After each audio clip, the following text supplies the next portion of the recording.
प्यारे बच्चों, आप जी का इस चैनल ते स्वागत है।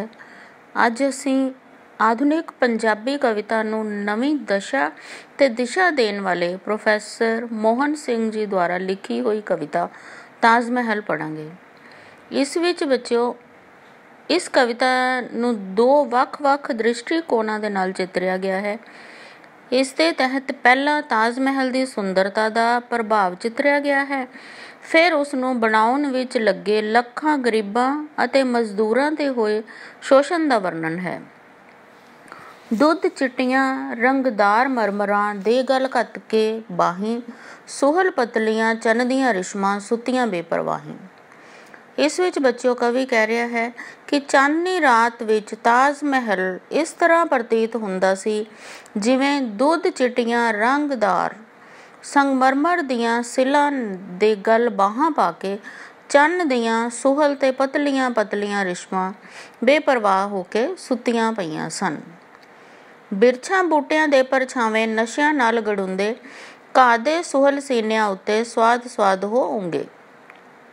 बिरछां ते बूटियां दा परछावां ਜਿਹੜਾ इधर उधर घुमदा नज़र आ रहा सी, उस परछावें नूं देख के कवि कल्पना करता है कि वो इस तरह लग रहा सी जिस तरह नशियां दे विच मस्त सन ते घाह दे सुहल सीने दे उपर ऊंघ रहे सन। लग टाणा गल वेलां सुतियां, लग वेलां गल कलियां, लग कलियां गल गंदा सुतियां नींद वलेवें वलियां। टहणियां दे गल लग के वेलां सुतियां होईयां सन ते वेलां दे गल कलियां, वेलां दे विच कलियां हुंदियां और कलियां जड़ियां इस तरह लग रही, कवि कल्पना कर रहा कि वो सुतियां होईयां। लग कलियां गल गंदा सुतियां, उन्हां कलियां दे विच जड़ियां खुशबू है वो सुती हुई है नींद वलेवे वालियां। चारों पासे कवि कल्पना कर रहा है कि हर चीज़ सुती हुई नज़र आ रही है। शांत सुते जमुना दे कंढे हरे भरे अते सावें नींद विगूती जल धारा नूं बन्नी विच कलावे। जमुना दे कंढे शांत सुते पए सन, हरे भरे अते सावें, चारों पासे हरियावल सी। नींद विगूती जल धारा विच जिहड़ी जल धारा है वो भी इस तरह लग रहा सी जिस तरह सुती हुई है। ते जमुना जिहड़ी है, जमुना नदी दे कंढे दे उत्ते है ताज महल। इस तरह कवि सोच रहा है कि जमुना जिहड़ी है, जमुना दी जल धारा उस नूं अपनी बुक्कल दे विच लुको रही है। सुते पाणियां दे विच सुता ताज महल दा साया, जानो जमुना हरन वास्ते बुक्कल विच लुकाया। पानी शाम नूं या रात नूं शांत हुंदा है, उस सुते पानी दे विच ताज महल का साया जिहड़ा है, उसका परछावां जिहड़ा है वो भी इस तरह लग रहा है जिस तरह सुता होया होवे। इस तरह लग रहा है जिस तरह जमुना उस ताज महल दे परछावें नूं हरण वास्ते, उसका हरण करन वास्ते अपनी बुक्कल दे विच लुको रही है। ऐपर दूर सागरां वन्नी नसण जदों लगी, नींद टूणियां दे जंतर विच टौर उसदी बज्जी। पर जदों वो उस परछावें नूं अपनी बुक्कल विच लपेट के तुरन लगी, किस तरह सागर वाल नूं तुरन लगी, तां इस तरह लग रहा सी जिस तरह ओह ताज महल दे परछावें नूं उदाल के नसन लगी होवे ते उस दी जिहड़ी चाल है वो नींद टूणियां दे जंतर विच बज गई सी। सुते इस चौगिरदे अंदर मैं कल्ला ही जागां, जग रहियां दो अखां मेरियां चुप चुप वांग चिरागां।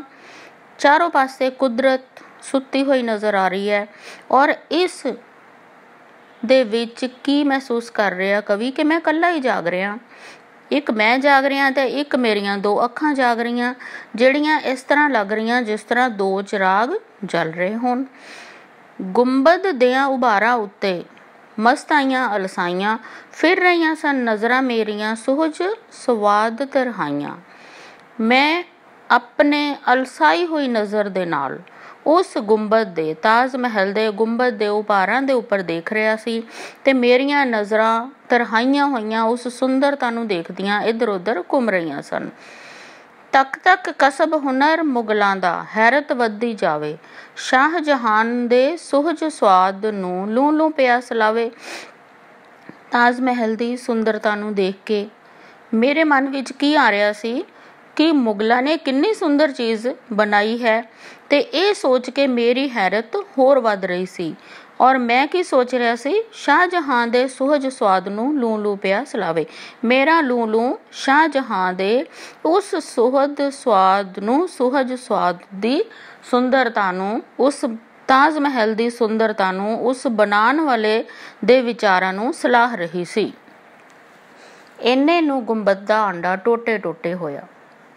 ਮੈਂ ਉਸ ਦੀ ਸੁੰਦਰਤਾ ਵੱਲ ਦੇਖ ਰਿਹਾ ਸੀ, ਸੋਚ ਹੀ ਰਿਹਾ ਸੀ ਕਿ ਇਹ ਕਿੰਨਾ ਸੁੰਦਰ ਤਾਜ ਮਹਿਲ ਬਣਿਆ ਹੈ।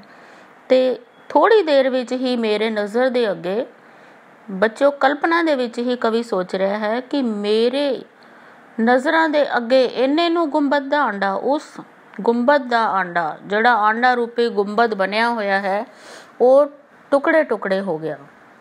ਚੀਕਾਂ ਕੂਕਾਂ ਤੇ ਫਰਿਆਦਾਂ ਜਾਂ ਅੰਬਰ ਨੂੰ ਛੋਇਆ। ਉਸ ਦੇ ਵਿੱਚੋਂ ਚੀਕਾਂ ਦੀ ਤੇ ਰੋਣ ਦੀ ਆਵਾਜ਼, ਫਰਿਆਦਾਂ ਦੀ ਆਵਾਜ਼ ਇੰਨੀ ਉੱਚੀ ਨਿਕਲੀ ਕਿ ਉਸਨੇ ਅਸਮਾਨ ਨੂੰ ਛੂ ਲਿਆ। ਹੜ ਮਜ਼ਦੂਰਨੀਆਂ ਦਾ ਵਗਿਆ, ਵਿੱਚ ਮਜ਼ਦੂਰ ਹਜ਼ਾਰਾਂ, ਚੁੱਕੀ ਕਹੀਆਂ ਦੁਰਮਟ ਦੇਸੇ, ਬੁੱਝੇ ਵਿੱਚ ਵਗਾਰਾਂ। ਹੁਣ ਇਸ ਵਿੱਚ ਬੱਚਿਓ ਕਵੀ ਕੀ ਕਹਿ ਰਿਹਾ ਕਿ ਜਦੋਂ ਉਸ ਦੇ ਵਿੱਚੋਂ ਚੀਕਾਂ ਦੀ ਆਵਾਜ਼ ਆਈ ਤਾਂ ਕੀ ਮਹਿਸੂਸ ਹੋਇਆ ਮੈਨੂੰ ਕਿ ਇਸ ਨੂੰ ਬਣਾਉਣ ਵਾਸਤੇ ਬਹੁਤ ਮਜ਼ਦੂਰਨੀਆਂ ਦਾ ਕੀ ਵਗਿਆ ਹੈ। ਬਹੁਤ ਮਜ਼ਦੂਰ ਤੇ ਮਜ਼ਦੂਰਨੀਆਂ ਦੀ ਉਸ ਹੜ ਨੂੰ ਮੈਂ ਦੇਖ ਸਕਦਾ ਸੀ ਕਿ ਉਹਨਾਂ ਨੇ ਕਿੰਨੀ ਮਿਹਨਤ ਕੀਤੀ ਇਸ ਨੂੰ ਬਣਾਉਣ ਵਾਸਤੇ। ਲੇਕਿਨ ਉਹਨਾਂ ਹੜ ਵਾਂਗਰ ਮਜ਼ਦੂਰਨੀਆਂ ਹਜ਼ਾਰਾਂ ਦੀ ਤਾਦਾਦ ਵਿੱਚ ਕਈਆਂ ਦੁਰਮਟ ਦੇਸੇ ਚੱਕ ਕੇ ਘੁੰਮ ਰਹੇ ਸਨ। ਤੇ ਉਹਨਾਂ ਨੇ ਕੀ ਕੀਤਾ, ਇਹ ਵਗਾਰਾਂ ਕੀਤੀਆਂ। ਬੱਜੇ ਵਿੱਚ ਵਗਾਰਾਂ, ਵਗਾਰ ਕਰਨਾ ਹੁੰਦਾ ਬੱਚਿਓ ਮਿਹਨਤ ਕਰਨਾ ਪਰ ਉਸ ਦਾ ਪੈਸਾ ਨਾ ਮਿਲਣਾ। ਉਹਨਾਂ ਹਜ਼ਾਰਾਂ ਮਜ਼ਦੂਰਨੀਆਂ ਦਾ ਹੜ ਵੀ ਵਗ ਤੁਰਿਆ, ਲੇਕਿਨ ਉਹਨਾਂ ਨੂੰ ਉਸ ਦੇ ਵਗਾਰ ਹੀ ਕਰਨੀ ਪਈ, ਉਸ ਦੀ ਮਿਹਨਤ ਦਾ ਪੈਸਾ ਵੀ ਨਹੀਂ ਮਿਲਿਆ। ਉੱਪਰੋਂ ਉਹਨਾਂ ਦੇ ਨਾਲ ਕੀ ਹੋ ਰਿਹਾ ਸੀ, ਦੂਧੀਆਂ ਨਾਲ ਪਲਮਦੇ ਬੱਚੇ, ਕੰਮੀ ਰੁੱਝੀਆਂ ਮਾਵਾਂ, ਅੱਖਾਂ ਦੇ ਵਿੱਚ ਛਲਕਣ ਅਥਰੂ, ਹਿੱਕਾਂ ਦੇ ਵਿੱਚ ਆਹਾਂ। ਛੋਟੇ ਛੋਟੇ ਦੁੱਧ ਮੂੰਹੇ ਬੱਚੇ ਉਹ ਨਾਲ ਲੈ ਕੇ ਕੰਮ ਦੇ ਵਿੱਚ ਮਾਵਾਂ ਰੁੱਝੀਆਂ ਹੋਈਆਂ ਸਨ। ਅੱਖਾਂ ਦੇ ਵਿੱਚ ਅਥਰੂ ਛਲਕ ਰਹੇ ਸਨ ਤੇ ਉਹਨਾਂ ਦੇ ਅੰਦਰੋਂ ਆਹ ਦੀ ਆਵਾਜ਼ ਹੀ ਨਿਕਲ ਰਹੀ ਸੀ। ਬੋਕੀਆਂ ਵਰਗੇ ਪੇਟ ਉਹਨਾਂ ਦੇ, ਤੁੱਕਿਆਂ ਵਰਗੇ ਗਾਟੇ, ਛਾਲੇ ਹੱਥ ਉਹਨਾਂ ਦੇ, ਪੈਰ ਵਿਆਹੀਆਂ ਪਾਟੇ। ਉਹ ਇੰਨੇ ਗਰੀਬ ਸਨ ਕਿ ਉਹਨਾਂ ਨੂੰ ਖਾਣ ਨੂੰ ਵੀ ਪੂਰਾ ਨਹੀਂ ਮਿਲ ਰਿਹਾ ਸੀ। ਉਹਨਾਂ ਦੇ ਬੱਚਿਆਂ ਦੇ ਤੇ ਮਜ਼ਦੂਰਾਂ ਦੇ ਬੋਕੀਆਂ ਵਰਗੇ ਪੇਟ ਸਨ, ਤੁੱਕਿਆਂ ਵਰਗੇ ਉਹਨਾਂ ਦੇ ਗਲੇ ਸਨ, ਹੱਥਾਂ ਦੇ ਉੱਤੇ ਛਾਲੇ ਪਏ ਹੋਏ ਸਨ ਤੇ ਜਿਹੜੇ ਪੈਰ ਸੀ ਉਹਨਾਂ ਦੇ ਵਿੱਚ ਬਿਵਾਈਆਂ ਫਟੀਆਂ ਹੋਈਆਂ ਸਨ। ਫਿਰ ਵੀ ਕੰਮ ਕਰਾਉਣ ਵਾਲੇ ਮਾਰ ਮਾਰ ਕੇ ਫਾਂਟਾਂ, ਮਾਸੂਮਾਂ ਦੇ ਪਿੰਡਿਆਂ ਉੱਤੇ ਚਾੜੀ ਜਾਣ ਸਲਾਟਾਂ।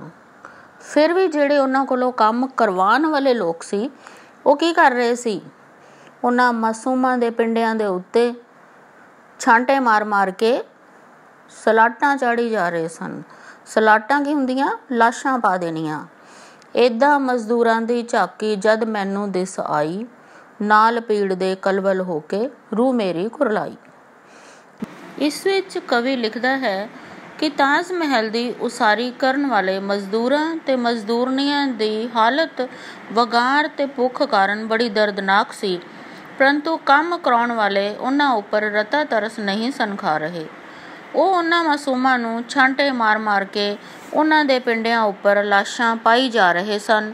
ਮਜ਼ਦੂਰਾਂ ਦੀ ਇਸ ਦੁੱਖ ਭਰੀ ਝਾਕੀ ਨੂੰ ਦੇਖ ਕੇ ਕਵੀ ਦੀ ਆਤਮਾ ਕੁਰਲਾ ਉੱਠੀ। ਕੀ ਉਹ ਹੁਸਨ ਹੈ ਸੱਚਮੁੱਚ, ਜਾਂ ਉਂਝੇ ਹੀ ਛਲਦਾ, ਲੱਖ ਗਰੀਬਾਂ ਮਜ਼ਦੂਰਾਂ ਦੇ ਹੰਝੂਆਂ ਤੇ ਜੋ ਪਲਦਾ। ਕਵੀ ਲਿਖਦਾ ਹੈ ਕਿ ਜਦੋਂ ਉਸਨੇ ਤਾਜ ਮਹਿਲ ਦੀ ਉਸਾਰੀ ਕਰਨ ਵਾਲੇ ਮਜ਼ਦੂਰਾਂ ਤੇ ਮਜ਼ਦੂਰਨੀਆਂ ਉੱਪਰ ਹੁੰਦੇ ਜ਼ੁਲਮ ਦੀ ਝਾਕੀ ਵੇਖੀ ਤਾਂ ਪੀੜ ਨਾਲ ਤੜਫ ਕੇ ਉਸਦੀ ਰੂਹ ਕੁਰਲਾਉਂਦੀ ਹੋਈ ਪੁਕਾਰ ਉੱਠੀ, ਕੀ ਉਹ ਹੁਸਨ ਸੱਚਮੁੱਚ ਦਾ ਹੁਸਨ ਹੈ ਜਾਂ ਇੱਕ ਧੋਖਾ ਹੈ, ਜਿਹੜਾ ਹੁਸਨ ਲੱਖਾਂ ਗਰੀਬ ਮਜ਼ਦੂਰਾਂ ਦੇ ਹੰਝੂਆਂ ਤੇ ਪਲਦਾ ਹੈ।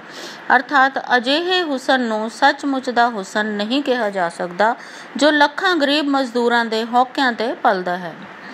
ਬੱਚਿਓ, ਇੱਕ ਕੁਐਸਚਨ ਤੁਹਾਨੂੰ ਆਉਂਦਾ ਹੈ, ਤਾਜ ਮਹਿਲ ਕਵਿਤਾ ਦਾ ਕੇਂਦਰੀ ਭਾਵ ਲਿਖੋ। ਤਾਜ ਮਹਿਲ ਕਵਿਤਾ ਪ੍ਰੋਫੈਸਰ ਮੋਹਨ ਸਿੰਘ ਦੀ ਲਿਖੀ ਹੋਈ ਪ੍ਰਗਤੀਵਾਦੀ ਕਵਿਤਾ ਹੈ। ਇਸ ਦਾ ਕੇਂਦਰੀ ਭਾਵ ਇਸ ਪ੍ਰਕਾਰ ਹੈ, ਤਾਜ ਮਹਿਲ ਸਧਾਰਨ ਨਜ਼ਰ ਨੂੰ ਬਹੁਤ ਸੋਹਣਾ ਲੱਗਦਾ ਹੈ, ਪਰ ਇਸ ਦੀ ਉਸਾਰੀ ਲੱਖਾਂ ਰੋਂਦੇ ਕੁਰਲਾਉਂਦੇ ਮਜ਼ਦੂਰਾਂ ਤੇ ਮਜ਼ਦੂਰਨੀਆਂ ਤੋਂ ਜਬਰੀ ਵਗਾਰ ਕਰਵਾ ਕੇ ਕਰਵਾਈ ਗਈ ਹੈ। ਇਸ ਕਰਕੇ ਅਜਿਹੇ ਹੁਸਨ ਨੂੰ ਸੱਚਮੁੱਚ ਦਾ ਹੁਸਨ ਨਹੀਂ ਕਿਹਾ ਜਾ ਸਕਦਾ, ਸਗੋਂ ਇਹ ਇੱਕ ਧੋਖਾ ਹੈ। ਧੰਨਵਾਦ ਬੱਚਿਓ।